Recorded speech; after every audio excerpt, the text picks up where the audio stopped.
What's up, everyone? The Go Long Podcast here. Tyler Dunn, Jim Monis.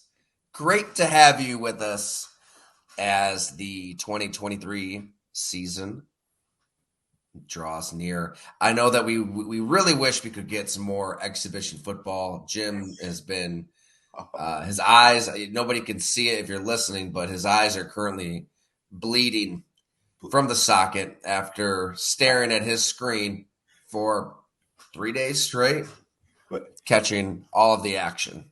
It's what we've been waiting for, Tyler. Welcome to preseason week, whatever this is, one. Yes, I have not stopped watching. Here's what we know.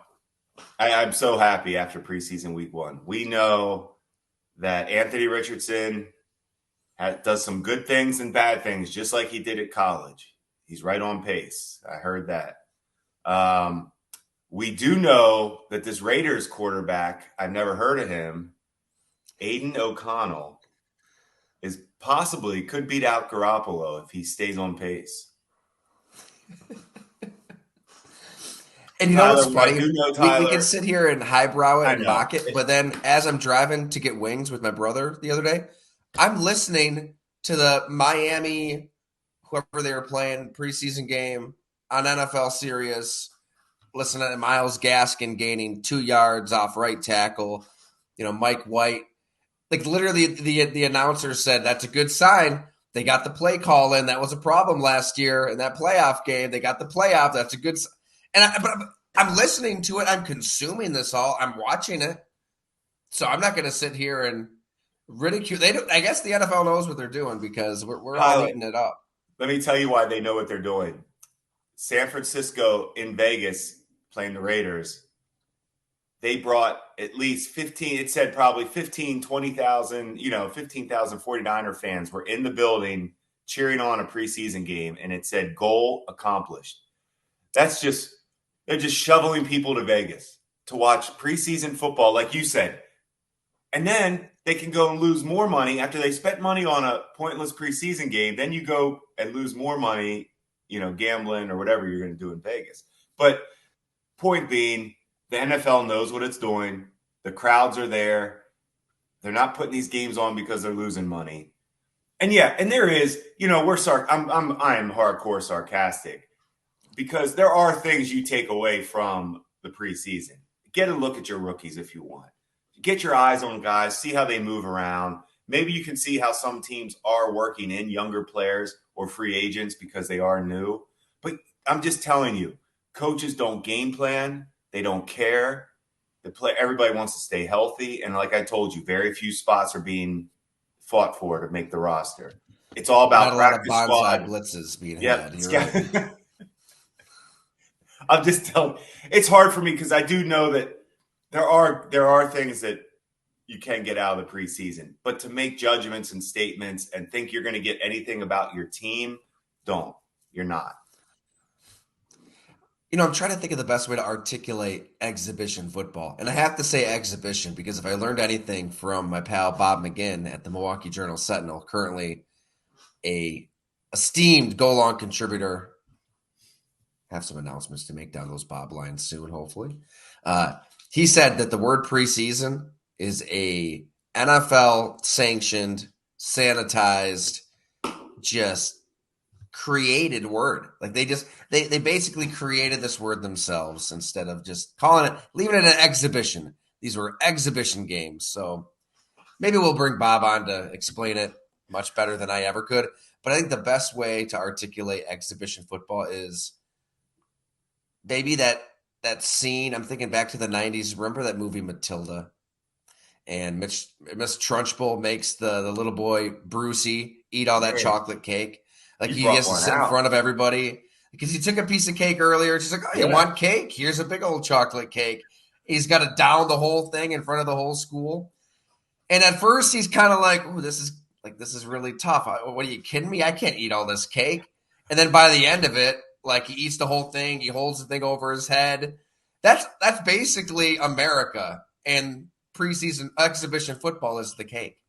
So by the end, we're all eating it up. And we're all celebrating. And then the NFL, like Trunchbull, just kind of smashes it on your head at the end. And we all move right along to the games that matter. Stick to the X clips. Deuce Vaughn, running back for the Hey, he looked Cowboys. good. I was going to say, what did stand out He from these did. games? Was there something that did? I will say this about him, and this is what I was going to say about the preseason. So when you do see the highlights of Deuce Vaughn, the running back for the Cowboys, who everybody's talking about, because I think he's 5'6", and I guess if you follow college football, you know about him. I'm not a huge college football fan, so I didn't hear about him. But his father coaches for the Cowboys. But all you had to do was watch, and this is what I'm talking about with X clips. The highlights, I'm not looking at the stats. I'm not looking at the yards. Look at his ability to make people miss in short areas and his ability to change directions and leaving guys just standing there. That's the things you see. That's a rare quality. That's the Barry Sanders. That's the Shady McCoy, Brian Westbrook, where they're just leaving people standing there guessing. I brought out some old names because those guys, to me, when I think about running backs in a phone booth, we used to, running backs in a phone booth making guys miss, those guys come to mind. So I thought Deuce Vaughn was somebody I'd pay attention to. I love the backup quarterback battles. We'll get into it, but I heard Buffalo's very happy. Barkley outplayed Kyle Allen. Kyle Allen. I get confused. They bring in a new standard backup from Survivor Island. I always say it's like they're just pulling guys off a backup quarterback island. Case Keenum, Kyle Allen, come on down. We're going to try you this year. Trubisky. Right. Hey, Trubisky, you were in Pittsburgh this year. We're going to ship you to here this year and then, wherever. Trubisky's about to be we'll talk about all that. But no, that's a good point, though. There's always that player that there is looks so damn good that you can't deny it. No, and you're this is a really good sign. Like, you kind of knew that Russell Wilson was going to win that job in Seattle based off of, day one of OTA's minicamp. He was in the building before Matt Flynn. People, they saw how he was working. Not that Matt Flynn was being lazy, but I think it was so above and beyond that this rookie out of Wisconsin wanted it more. And then when he applied it to something beyond practice and looked as good as he did in the exhibition games, that was kind of like the final nail in the coffin. Like, I do wonder, Tampa Bay has really been coy at quarterback with this Baker Mayfield, Kyle Trask competition. Like, you're not bringing in Baker Mayfield if you do really believe in Kyle Trask after seeing Kyle Trask. Like, we saw Washington, like, all in on Sam Howell, Atlanta all in on Desmond Ritter. I get it. Trask has been behind Tom Brady, but that is enough of a sign to me. Okay, like, if Baker can just show something out there in these games, he's going to start. And he had a really nice throw for a touchdown. Maybe that was it, right? In their minds, regardless of what they say. You said they're being coy. I always said it's like when you don't hear a team talking about their quarterback too much, the position, I always felt like it's that friend or family member that we've all had that is in a new relationship, but they haven't quite brought that person around yet to meet his closest friends and family. That's what Tampa's doing right now. They're not being coy. They're just, man, we're not sure how committed we are to this relationship we have with Baker and Trask. We don't really want to push them on anybody yet. That's how I look at, if you're not pushing your quarterback on your friends and family, it means you don't have one probably. But anyway, they're not Facebook official quite yet. They get rid of on the depth chart. But Baker Mayfield, like, you do want to see quality efficient drives from your starter. I would be like, when you see Trevor Lawrence throw that crazy pick, that's a concern a little bit. You walk away from that game if you're Jacksonville a little upset because that's just a sloppy play from somebody you expect better than. You don't want to see that in one series. You don't care if the series doesn't result in a touchdown, but you don't want to see kind of a turnover or a strange, why'd you throw that? Or did you get fooled on that? That's all they take from that. There's always some things to take away. Especially, sitting down with Press Taylor. Like, they love his trajectory, where Trevor Lawrence is going, obviously. We've talked about him a ton on this show. But the one thing, that exit meeting before the offseason that Press Taylor, Doug Peterson, the Jaguars told Trevor Lawrence was, we just need you to be Clark Kent. And I think this has kind of been a theme. They probably brought it up to him more than Trevor Lawrence can't even recall. Like, you don't have to be Superman. You don't have to make that crazy throw. Thinking back to the London game against Denver, a really bad turnover right when they're on the doorstep. He's got some of that in there. So I think they're just trying to kind of like tidy that up, get that out of his game. So yeah, you don't want to see that. Did you see the Jets receiver troll Sean Payton? Oh, Garrett Wilson, that's Garrett right. Wilson. The Gilligan hat, the shades, the in-game interview. There's like That's some four good. things. He checked every box. That's some good preseason action. Just I like that he played up to that. That was good. I like that. That was good. But yeah, I don't know. What do you take away? Did you notice anything that caught your attention? Like Denver, Russell Wilson. I tried to read up Well, on as I much as think I Jordan could. Love entered the MVP race So with that throw. he's another. Yes, he's entered the X Clip Hall of Fame. All of that right now. You're right. Nice Jordan Love is. touch. Yep. Perfect touch to Romeo Dobbs. Green Bay can rest Yes. easy. They can rest easy. They made the right move. They got rid of the Hall of Fame talent for an unproven guy, and he's officially proven. So Jordan Love is. I love Love, but No, to your point, here we are. Like we're here. We are. Bruce eating the cake. We're just stuffing our face in it right now. that's it. You know what did stand out to me that I really liked? I mean, Kenny Pickett. The way the ball flies off his hand. I know the hand is gloved. I know it's very small hand, but it flies off his hand. Well, he had some darts out there. I'm like, okay. I forgot he looked really damn good last season. and we That talked last about it a lot month last and a year. half, right? The fourth quarter comebacks. There could be something there. That strike over the middle. Yes, if I'm taking anything from this weekend, I feel even better about Kenny Pickett. Okay, let me give you a team then and I can't believe I'm talking about this team again but the Cleveland Browns, you sparked me when you were thinking about this division. Tyler, I keep going back to them. If Watson is Watson that we all have watched our whole life, except for last year, get rid of we're not going to talk about the character, okay? I think we've established that. That's done. We're talking about football. If Watson is Watson, dominant offensive line, dominant defensive line, running game, you're talking about playmaker at quarterback. That's what you're looking for. Like, I don't care what they paid him. That's the job to get Deshaun Watson. That's what we're doing in the NFL as a front office, coaching staff. You're looking for Deshaun Watson. So, yeah, you can say what you want about how they got him, but they got him. To me, if he is himself, they are now in the mix. In that division is wild. That division's wild. Joe Burrow's health is something to keep an eye on. Agreed. I still am going to assume that Cincinnati wins the division.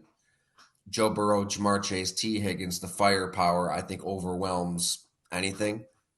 But they didn't – it was hard for him to get going last year when he missed camp, all of camp, I believe, with the appendectomy. Remember, they started poorly. They lost that game to Dallas. He had all those turnovers against Pittsburgh in week one. It was ugly. Once they got rolling, I mean, they found their identity. It didn't really matter how teams tried to take away the deep ball. They just adjusted.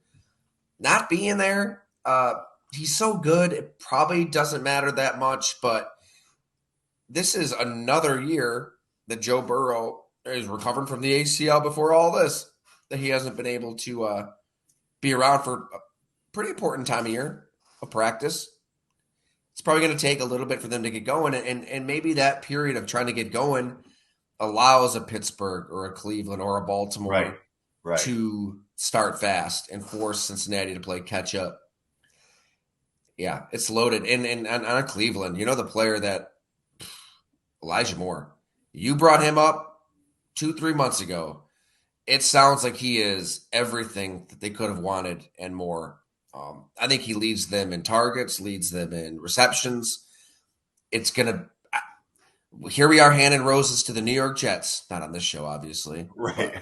I think they're going to regret just not figuring Elijah Moore out some way, somehow, because it sounds like he could be a true weapon. Deshaun Watson's been going to him a lot all summer.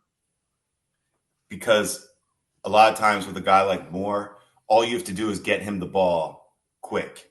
get him the ball, and let him go to work. That's his skill That's the set. NFL today, right? That's what it's all about. Right. It's either right. And then take your shots. Take your shots or get it to your playmaker, because you're not going to have time to go through progressions. It sounds good when you study quarterbacks and, hey, he goes through his progressions and he can get to his third read. Who the hell has time to get to their third read? Like, that's not the NFL anymore. And if you do, you're probably Jalen Hurts playing behind that O-line. Or That's such a great point, Jim. I think that the pass rushers are so good in today's NFL, and it's not just screaming off the edge. It's interior no. guys. It's Micah Parson types where they're blitzing through every conceivable gap. It's TJ Watt. I mean, Joe Burrow's talked about this, where it's like Joe Burrow has this unbelievably quick release next to Tom Brady. Nobody's was quicker last year. He said even then, TJ Watt is so good at reading where the play is going to go, where he's going to throw, timing up his jump, getting his arms up. It just pays to have that ubiquitous weapon that's kind of positionless that you can just kind of dump it off to, throw hot to, jet sweep to, do all this weird stuff with. Kansas City is another team where, they've got all these green receivers. I think Sky Moore is going to be that player for them. Sky Moore seems like that Elijah Moore type where they're going to get him the ball and just try to let him do something. Look at Justin Fields, going back to the X clips. The 2 long touchdowns. I think both passes were behind the line of scrimmage. Behind the line of scrimmage. Like, that's you can't take anything away from that. They're going crazy about Field, and we know we're Fields believers, fans, whatever. I want to see him be successful, but what I want to see, I still haven't seen it.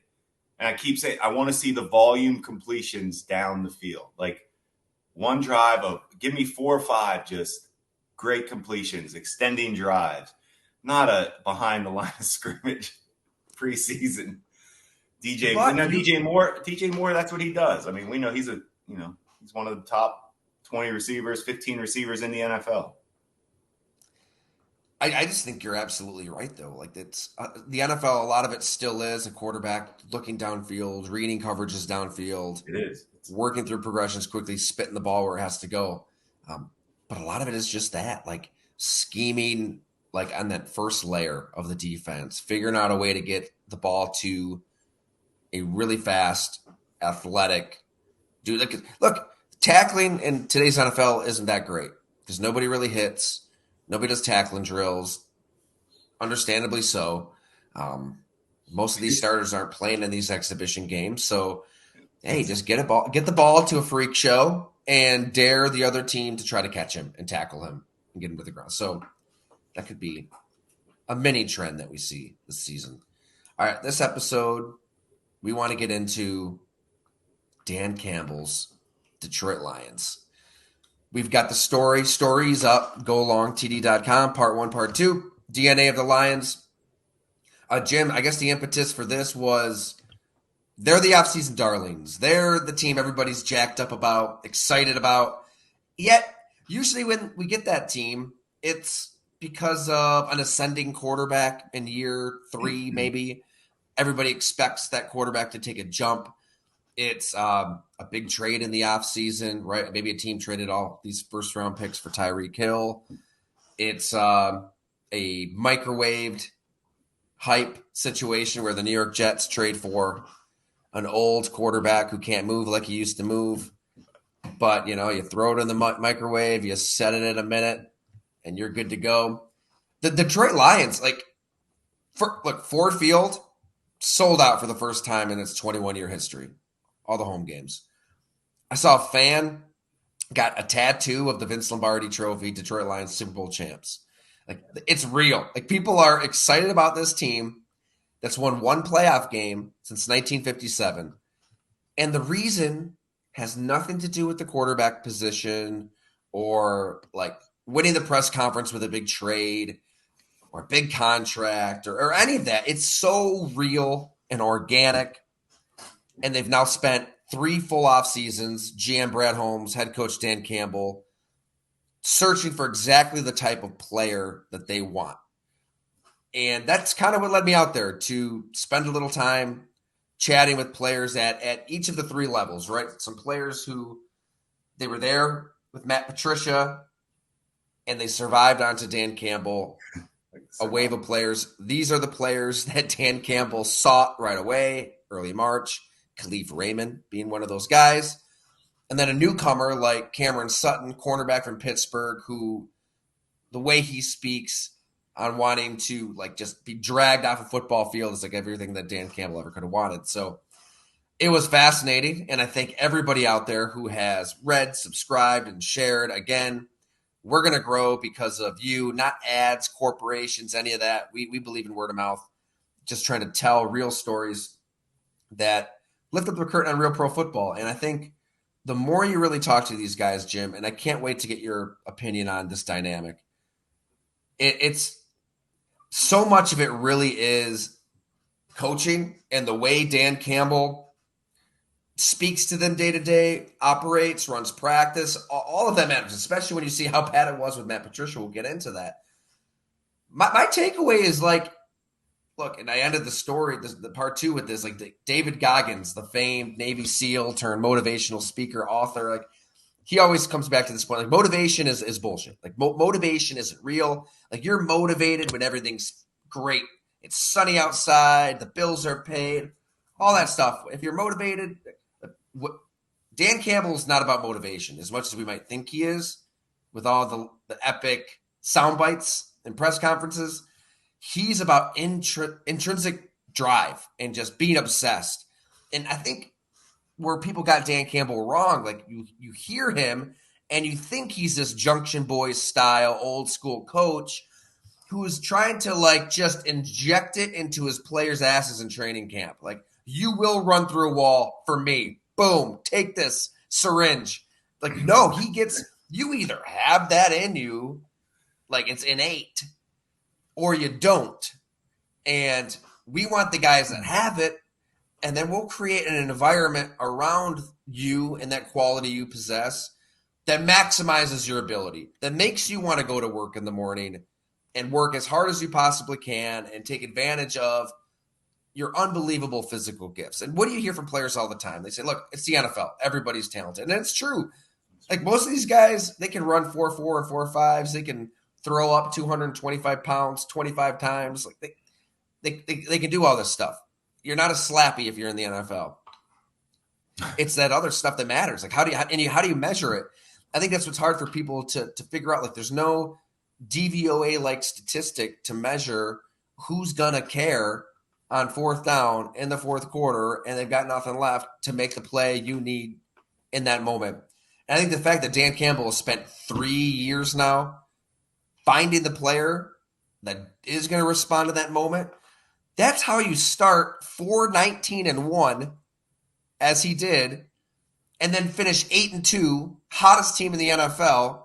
Everybody in the NFC just thanking God they didn't get into the playoffs. Like by the end of the season, who knows what would have happened when they got into the playoffs. So, look, I don't know about carryover. Is it really carryover from winning at Lambeau Field, ending Aaron Rodgers' Packers career into the next season 7 months later? No, but I think there is something to just the permanent changes that they've made in that building of finding the right kind of player that isn't going to get flustered, isn't going to get high, isn't going to get low. When they when they're downplaying these Super Bowl expectations, it's real. I mean, I think they're genuinely taking it day to day because they did the same thing when they were 1-7. And Tracy Walker and all these players are like, look, yeah, we're losing, but it doesn't feel like we're losing. We feel like we're 16-0 going into these games because of Dan Campbell. And it's so hard to find a coach like that. Like we had Eric Wood on, Richie Incognito on, players for those Rex Ryan Bills teams that said, look, Rex got me jacked. I wanted to run through a wall with his pregame speeches, some of the most empowering stuff I've ever heard in my life. But let's be honest, Rex, which is great, Rex just got way too high and way too low. After the Bills lost that game to the Patriots, remember the Guinness Book of World Records came in to measure the decibel level week 2. I just remember this deflating feeling in the building. Everything got way too low, and the team was 1-1. Like it was the start of the season. So I'm kind of all over the place, but that was kind of my takeaway. That Dan Campbell just knows you've got to have this juice to you, and then he does everything right from there. I think what Brad Holmes, the GM, and Dan Campbell have done is you have to earn the credibility for any type of coaching style that you have. It's got to be credible to the players. And the fact that their offense is lighting people up with Jared Goff, guy that's been in a Super Bowl, they brought him in. The players respect that. They're saying, okay, these guys have a plan. The coaching staff and front office have a plan. That's what the players do. They pay attention. Who they bringing in, who they shipping out, what are we ranked? Did they get rid of that defensive? What's going on the defensive side? Are they fixing things? Sure. They made a bunch of moves on the defensive side. So they have credibility right now with the team. So the team has bought in. But that style, Tyler, I really do believe this. He's lucky Goff is playing, or the offense is playing well with it. Not luck, but I don't want to say that because it's not luck. They did go out and sign him, and Goff has proven to play well for them. But it's time now to win. They know that. The pressure is now real. We're going to find out about this team, how much they love Dan Campbell, if they go through some tough times this year. How are they going to respond if the offense isn't lighting people up? If Jared Goff plays kind of average, that's how you pay attention to Detroit this year. How is that? Now we're going to see what Campbell's style has done in that locker room when they go through tough times. They haven't gone through tough times yet. They've had no expectations. Well, I don't know though. I mean, at 4-19-1, 4-19-1 was expected. You're looking down the barrel of getting fired, right? But no, because I think too new still. I think they knew they had some time built in. I think sometimes coaches know when the pressure's on. And like for me, like for the Cleveland Browns, Stefanski, pressure's on. This is on you now. The money has been spent. You have your franchise quarterback. It's like we talk about with the Bills. McDermott, it's on you. Like whenever the quarterback is in place, now the focus is on the coach. It's that simple. Yeah, and it is fascinating to see what it was like before Dan Campbell. And that's the part that is just when you compared him to Urban Meyer a little bit, that blew my mind to think that a coach that like Patricia, who's been in the league so long and has been in draft meetings and has heard stories about Florida and college, like when you go through these stories of players and coaches, he may know Urban, I don't know, especially with all the stuff they did with Aaron Hernandez. But they may have, but bottom line, you're comparing him to Urban Meyer is just that culture doesn't work unless you have all the talent in the country like Urban had. And Patricia didn't have all that talent. So all that tough guy stuff, man, those players, that's in one ear, out the other. I need to see wins. I need to see my stats improve. Like Jared Goff, he probably loves Dan Campbell. I mean, and Brad Holmes, because Brad Holmes had him in with the Rams, and when Brad came to Detroit, they put themselves out there on Goff. We talked about it. We thought they were the team that needed to go. We thought they were the team that needed to go get a quarterback, and they've stayed to it. They've stayed to it. Goff was the collateral damage, yeah, in trading Matthew Stafford. Right. They took on all this draft capital, and it was like the Rams basically said, okay, if we're going to give you these first round picks, you need to take Jared Goff's contract. Mm-hmm. It was almost, in the moment, it kind of felt like, man, this is sad. Mm-hmm. This is really sad. Jared Goff was in a Super Bowl. He just won one of the greatest regular season games in NFL history against Patrick Mahomes. And now Sean McVay's giving up on him, scapegoating him, shipping him off to Detroit to die. And that's why it kind of plays to the larger theme too, Jim, because it's like the Lions have never been obsessed with, we need a franchise quarterback. We need to lose a lot of games and get this quarterback at USC or wherever, Alabama, that's going to take over the NFL. Like they never were obsessed with one position. I'm not saying it's right or wrong. It is an important position. They've just been about finding the right kind of player at every position that cares, that genuinely cares and wants to work and is going to pour their heart and soul into it. Because when you've got a Dan Campbell instead of a Matt Patricia, that it becomes natural. It's hard to strike that balance where you've got a coach who's funny yet knows what to say when he's got to say it, pushes the right players, doesn't play favorites. Because, I mean, Matt Patricia is trying to build unity on this whole 89-1 concept in training camp. If you're the one guy on the 90-man roster who isn't buying in, I will cut you. I will trade you. And it doesn't matter who you are. So he trades Quandre Diggs a year after they gave him a big contract extension, and he's still one of the best DBs in the NFL. Same thing with Darius Slay. Trade him for a couple of draft picks to Philly, one of the best cover corners in the NFL. Like, you're saying your talent, your ability doesn't matter because it's about the collective here, and it's about me plugging holes and everybody buying in. And if you don't buy in, F you. You heard Tracy Walker. It was harsh rhetoric, and it was not really him. I think that's what hurt Matt Patricia too. It was inauthentic. In the building, multiple players said this. He could be really friendly. He could be the guy you want a beer with. And all of a sudden you go to the practice field and he's mother effing you up and down. And it didn't feel like it was really who he was as a person. And I think that rubbed a lot of guys the wrong way too. He's not like this 24/7 asshole. Like, you know what you're going to get. The best way to put it is a Bill Belichick knockoff. There's only one Bill Belichick.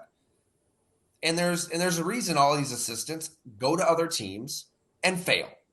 Because you can't just pick up what you do in New England, parachute it into a Detroit, into a Cleveland, into a guy. Where else are these assistants gone? Houston, all of them. Even Brian Flores won games in Miami, but his relationship with Tua Tagovailoa was god awful. I mean, it came to a head in that, I believe it was that Titans game. We wrote about it last year in the Tua series where Tua confronted him eventually. He was like, dude, you can't talk to players the way you talk to players. It's just not going to work elsewhere. It works in New England because you've got the 6 trophies in the case glistening. And, oh, yeah, Tom Brady's pretty good too. He might have had something to do with it. It's just not going to work elsewhere. And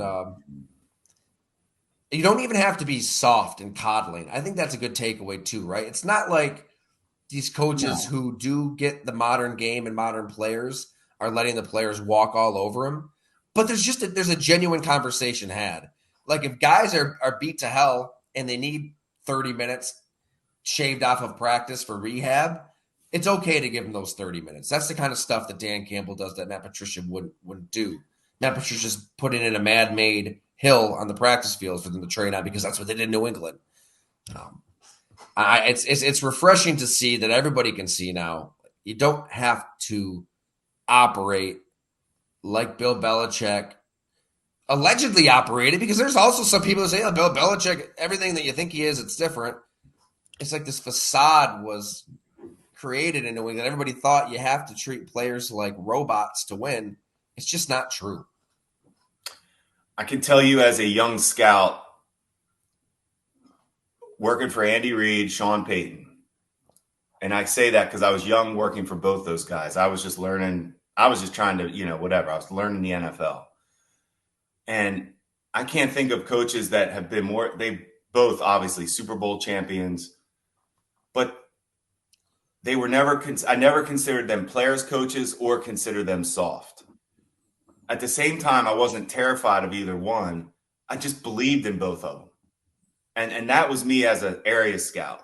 So obviously that's what the job is as the head coach. That's the figurehead. That's the one voice of the franchise. It has to touch every single person, not just the players, scouts, everybody.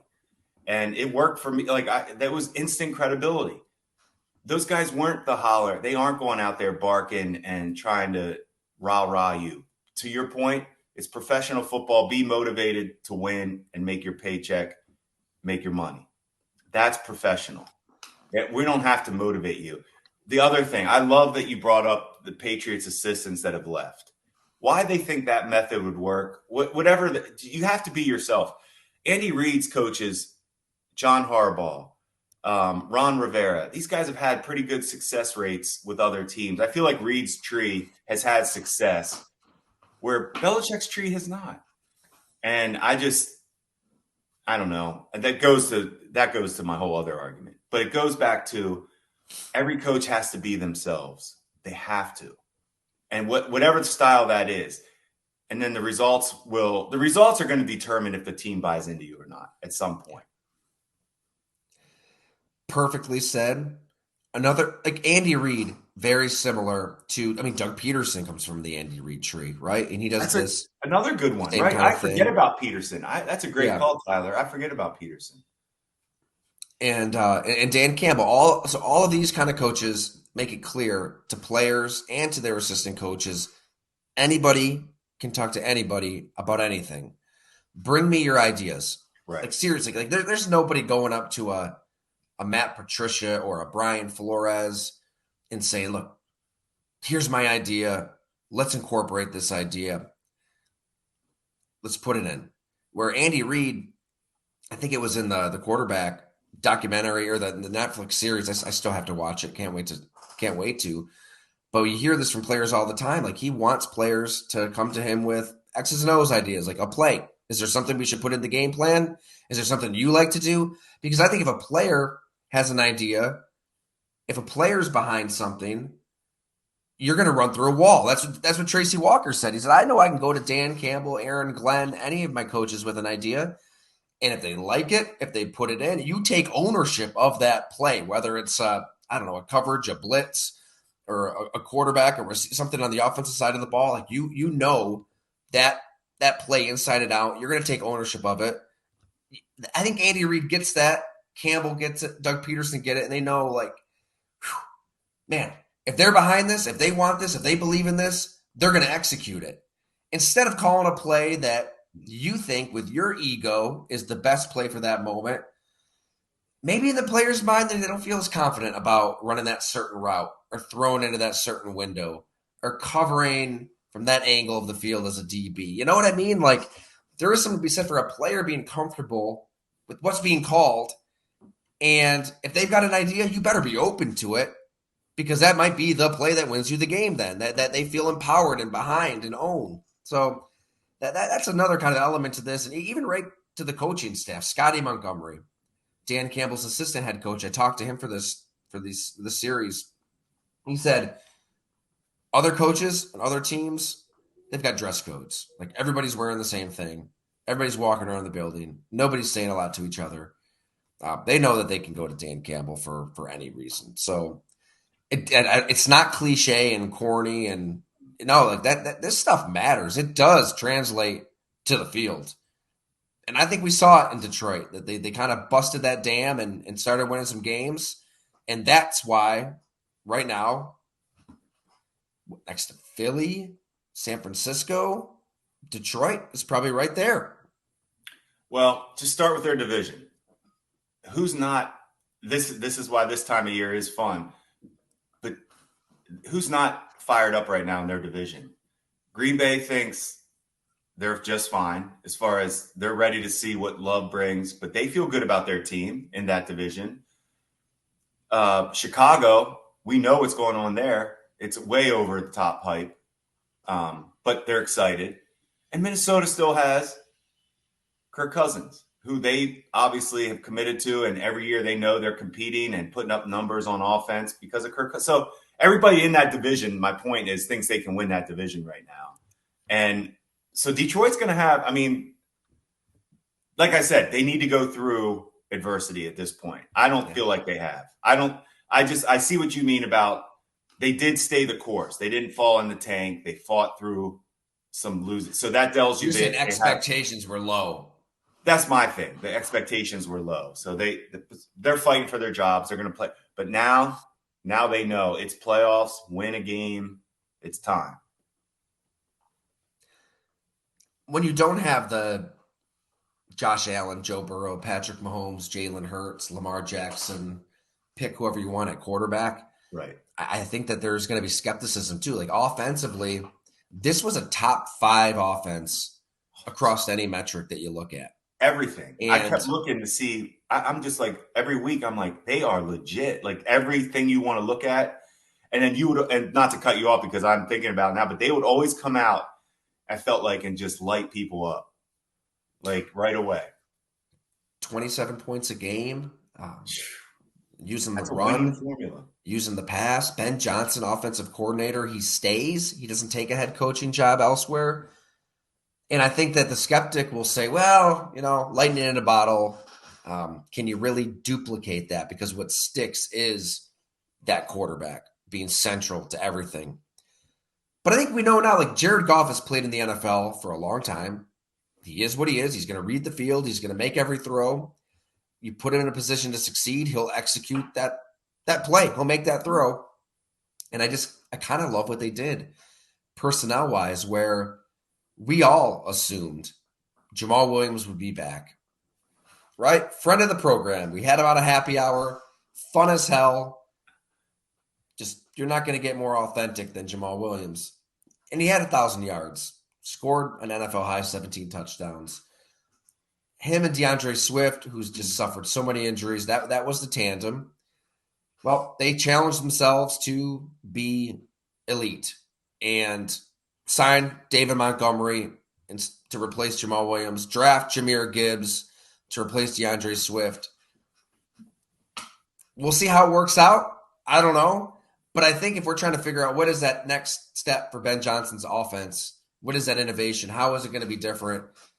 Jahmyr Gibbs especially is the player that can make things different. Like that's somebody that is positionless, like we were talking about earlier, where you just want to get him the ball somehow, some way, from any square foot of the football field and let him do something special. I think he gives you that element that maybe DeAndre Swift didn't because he wasn't on the field a lot. And David Montgomery, you know what you're going to get. Tough as a $3 steak. He'll be a leader in the locker room, all that stuff. But it is interesting. Like Scotty Montgomery said, we thought with Jahmyr Gibbs as a rookie, we're going to throw a lot on his plate. It's going to take time. There'll be all these growing pains. They said he got everything really quickly, and this is a complicated offense. So if that's true, like if he picked things up as quickly as they say, I don't think they're going to ease him into action. I think week 1, he'll be a big part of the game plan. Yeah, I can take it further and say that I'm not worried about anything based on where he was drafted. He's going to be picking up everything just fine. He will be out there. He'll be playing. And to your point, I like how they are continuing to make moves, even though on offense, which nobody thought offense was a problem, they still want to upgrade. They still weren't satisfied with their running backs or whatever it was that they wanted out of that position. They weren't satisfied with it, and they made moves. I respect that. And it comes down to golf. We know that. It's going to come down to golf. Pay attention to the lines against the teams that have the good defenses this year early in the season to see where they're at. If they're lighting up those good defenses, it's a good sign.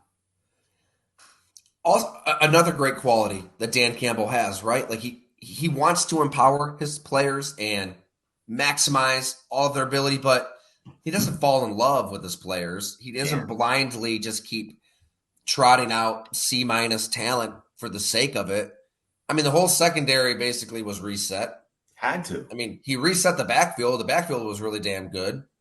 So they're not afraid to make sweeping personnel changes, which is really important. They have a plan. Brad, you can see Brad Holmes has a plan. They don't seem like they don't feel very, like when we talk about some teams seem like they're patchworking things sometimes. It just starts spiraling during the season. Injuries happen at one position where you just get depleted and then you start reaching for guys. It happens. Detroit does seem very calculated. And they never seem panicked since Brad has come in at GM. They never seen panic at quarterback. From the start, they thought they could get something out of Goff, and they're right. And if you want to learn like what kind of player is it that they're looking for, part 2, a major part of part 2 is like the rise of Khalifa Raymond, the smallest player on the team, embodying the spirit of the team as a whole. His story kind of blew me away, Jim, from, shattering his ankle in high school, thinking his football career is done, right? Like he was, by the way, he was like 5'2", 100 pounds when he first went into high school. And then he just sent over 800 emails to D1, D2, D3 schools, begging somebody to look at his film. Gets to Holy Cross. gets to the NFL and what he went through mentally with his struggles is holy hell. I had no idea. He had a muffin of practice and it just wrecked him. Night sweats, up all night, just in anticipation of the next practice. What's going to happen here? He has the 2 muffs against the Bills. Went to a really, really dark place and got out of it somehow. And I think you'll see why they like him so much. It's so funny that the day I put that story out, they re-signed him through 2025. So they love him. He's a legitimate receiver and a returner. And I think he kind of summarizes everything that they're looking for and everything we're talking about here. So thank you to everybody who has subscribed. We are completely powered by you. So greatly appreciate everybody who has found Go Long and share with a friend. You know, let them know. Let's keep this thing rolling. And we'll definitely be back out there in Detroit because, Jim, I've been blown away by the response. These Lions fans are jacked. And to your point, we'll see. There's going to be that brick wall. But I think that whenever they smash into that brick wall, whenever they do have that adversity, I think they've got the guys to overcome it. All right, especially in the NFC when it's wide open. 100%. That's exactly what I was going to say. Almost every team's going to face whoever can get through that tough part of the season. When you do hit we all know it. Every team goes through it. It's over. They're going to have to blow it up. Every team goes through it. Every team goes through it. There's that one spot we used to joke about it, like what part of the year is every draft pick can't play, blow it up. Everybody goes through it. And I'm sure Detroit will. We'll find that time. But like I said, every team. And they're all trying right now. Everything still looks good for every team. We've been obviously handing out all sorts of accolades to the Detroit Lions here on the podcast, at the site. If we're going to play devil's advocate and try to look at this team, this roster, okay, where could things go wrong? Where could they go wrong? Well, you do look at the wide receiver core. Like, who is that receiver on the outside that's going to consistently kill you down the field? Jameson Williams has the suspension, barely played as a rookie. All this talent out of Alabama. Now you're not really going to get him going for a year and a half into his career. That's not ideal. You don't know. Amon-Ra St. Brown is a stud. I mean, he is as good as it gets inside, embodies everything that they're looking for, catches 202 balls at the jugs machine every day, 606 a week. He's a freak. So you know what you're going to get out of him. But there's not a lot of depth. And Cleve Raymond, obviously, he gives you something inside. He's 5'8". Who is that big receiver outside that's going to do damage? That is what Goff and the quarterback is paid to do. The offensive coordinator. I always go back to my Saints days. We didn't have a true big-time wideout, but we had the quarterback in place, and that's why. So that's where the quarterback does give you the value. That's where you don't have those conversations. You're putting together just like Kansas City does. I see it with Andy Reid. We've talked about this. The great coaches, the one thing you see is the players stay the same no matter what team they go to, as far as the skill set for that position will remain the same. Andy Reid's going to find he's always going to have a tight end. He's always going to have an incredible receiving tight end. It's that important to his offense. So just know it. Andy Reid will have a great tight end. Detroit, right now, they're banking on Goff being this is where you brought up a pretty good point. Like, who is that guy that if Goff's not having a good game, do they have a guy that can bail him out when Goff's struggling? Or if that offensive line can't protect Goff, which we know is a weakness for Goff because he's not going to get out of trouble on his own, they have to protect him. So the defense was terrible. Terrible. Last you're not going to win. I mean, you're not going to win with a defense like that. Yeah, they finished 32nd in total defense, but I have to find this stat kind of blew my mind because, I mean, they in the first week of November. Hang on, let's see if we can. There was something I saw up, Jim. Too. Yeah, go ahead. That's because they. Yeah, so when they were 1-7, and 1-7, Campbell was 4-19-1, and they have got every reason to, check out. And they responded, obviously. with the 8-2 Yeah, finish. But if you go back to that week, that first week in November last season, according to True Media, they had examined 734 single season performances back to 2000 at that point with their metrics for evaluating defense, right? You know, what everything that goes into that. That Detroit Lions team was 734th out of 734 teams. The next worst, 733rd, the 2008 Lions that finished 0-16. Holy cow. Yeah, no. they got to get that defense going. Absolutely have to get You that just have defense to going. And be it can only be better. So if they're average, to your point on giving Goff some help, if they're average, enough, right? never that easy, but yes, you would think. You would think. But I'm telling you, every season takes on its own path, strengths, weaknesses. You just don't know where it's going to go. But Detroit, and remember this too, everybody's preparing hard for Detroit's offense this year. Hard. Like they put every defensive coordinator, that's their how do we stop that? It's like Miami, Detroit, all the new wave. It's almost like Kansas City and Buffalo are kind of the old. We can't stop them. They have Mahomes and Josh Allen. How are we going to stop this Miami, Detroit nonsense we have going on, putting up 27 a game? So that's where it was smart to stay ahead. And I think Gibbs, agreed. Montgomery, it's something different, right? It's something different for teams to think But about Tyler, and to yeah, like prepare you for. said that about Buffalo too. You wanted them to kind of put the foot on the gas, get more, score more points, and they went out and got that weapon at tight end as well. So these teams aren't settling. Like I like that. I agree with you. Good stuff. Jim, I think we're awake. We're feeling good. We got our preseason. That was an early morning recording. That's good. It's Hopefully preseason. we brought it. It's preseason. We had to recap the weekend. Yeah. We'll definitely be back soon. I'm actually going to fly to Minneapolis this week. Vikings, Titans have some joint practices, so we'll be sitting down with a player on each squad for some profiles, learning about those Vikings. Interesting team. They call it the competitive rebuild, trying to win now while also not destroy their future, which is smart. And they'll be in the mix. I mean, they can talk themselves into winning that division still. So I'm eager to chat with some folks out there. And we're going to have a feature this week. Without giving too much away, I had an extended conversation with a general manager for a team in the NFC who has done an exceptional job and completely turned that team around in some unconventional ways. So we really went deep on a wide range of topics. I don't know if I sold it enough.